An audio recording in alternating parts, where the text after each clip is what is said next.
Wahdhar an tal'ana musliman aw bahimatan aw jamadan aw syakhsan bi'ainih wa in kana kafiran illa in tahaqqaqta annahu mata 'alal kufr ka fir'aun wa bi jahl aw alimta anna rahmatallahi la tanaluhu bihalin ka iblis wa qad warada anna al-la'nata idha kharajat min al-'abdi tas'adu nahwa as-sama' fatughlaq dunaha abwabuha thumma tanzil ila al-ard fatughlaq dunaha abwabuha thumma taji ila al-mal'un fa in wajadat fihi masaghan wa illa raja'at ala ga'iliha. Hati-hati daripada melaknat seorang muslim, laknatullah alaih. Khatir hadal kalam, bahaya ya. Au bahima atau hewan, au jamad atau benda mati dilaknat, au syakhsan bi'aini atau orang dengan namanya jangan dilaknat walaupun kafir ya. Kecuali kalau engkau tahu benar-benar dia mati dalam keadaan kafir. Seperti siapa? Seperti Fir'aun, karena jelas dalam Al-Quran, dan Abi Jahal, Abi Lahab. Atau sudah pasti rahmat Allah tidak akan turun kepada dia seperti iblis, boleh dilaknat. Walaupun seperti itu tidak ada gunanya melaknatnya. Iblis yang sudah jelas terlaknat, sudah jelas-jelas diusir oleh Allah dalam Al-Quran, ya. Apa gunanya ketika kita melaknat dia? Iblis la'anahullah, iblis la'natullah alaih. Apa gunanya? Apa faedahnya? Apakah dapat pahala ketika orang melaknat iblis? Apakah dapat pahala? Tidak dapat pahala. Fir'aun kita laknat, Fir'aun la'natullah alaih. Apa faedahnya? Apa untungnya? Ya. Sekarang banyak orang-orang yang melaknat presiden muslim dilaknat. Allah yal'an fulan, jangan dilaknat. Akhirnya kalau presidennya dilaknat, semakin presidennya zalim, semakin presidennya tambah jadi, akhirnya tambah kacau negaranya. Kenapa? Presidennya terlaknat. Doakan yang baik-baik. Karena itu para ulama mengatakan hatta. Di antaranya Imam Nawawi kitab At-Tibyan, ya. Imam Nawawi menyebutkan dalam kitab At-Tibyan bahwasanya doa setelah khatmul Quran itu mustajab. Orang kalau baca khatmul Quran itu doanya mustajab. Dan disunnahkan setelah selesai khatmul Quran itu mendoakan para penguasa, para presiden agar Allah perbaiki keadaan mereka. Di waktu yang mustajab ini, kata para ulama, doakan presiden. Mudah-mudahan Allah memperbaiki keadaannya. Doakan yang baik-baik ya. Mudah-mudahan presiden kita, contohnya ya, mudah-mudahan presiden kita semoga Allah diberikan taufik, dijadikan orang pemimpin yang adil, jadikan seperti ini. Coba umat seluruhnya berdoa seperti itu setiap hari. Masa tidak dikabul sama Allah?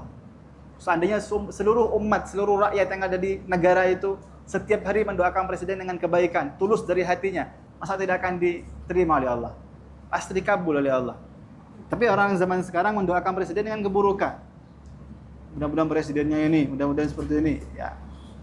Ya tambah jadi akhirnya. Negaranya kacau. Gara-gara rakyatnya tidak mau mendoakan kebaikan untuk presiden. Ada sebuah kisah Rasulullah SAW berjalan dengan para sahabatnya, kemudian ada seorang budak wanita menaiki onta atau menuntun onta. Tiba-tiba si onta tadi tidak mau nurut gitu. Si onta tadi tidak mau menurut. Dilaknat sama si budak wanita tadi.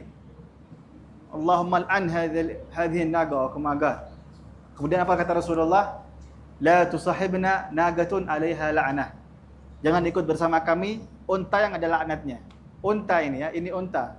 Hewan dilaknat sama seorang budak perempuan. Rasulullah tidak mau mendekatinya. Kenapa? Dilaknat sudah. Karena itu jangan pernah melaknat. Jangan pernah melaknat.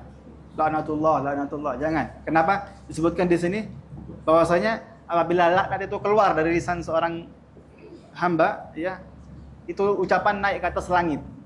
Ketika sampai di langit, semua pintu langit tertutup, tidak mau menerima ucapan itu. Turun lagi ke bumi. Sampai ke bumi, pintu bumi semuanya tertutup, tidak mau menerima ucapan itu. Akhirnya si laknat tadi, ucapan tadi pergi kepada orang terlaknat, al-mal'un tadi. Kalau yang si terlaknat itu memang pantas dilaknat, sampai kepada itu. Tapi kalau tidak, laknat itu akan kembali kepada orang mengucapkan tadi, yang melaknat. Bahaya. Karena itu hati-hati melaknat orang. Bisa jadi orang yang kita laknat tidak berhak untuk dilaknat. Akhirnya laknat itu kembali kepada kita. Tahu artinya laknat? Laknat itu artinya jauh dari rahmat Allah. Akhirnya orang yang suka melaknat biasanya hidupnya tidak akan berkah. Tidak akan berkah hidupnya yang suka laknat.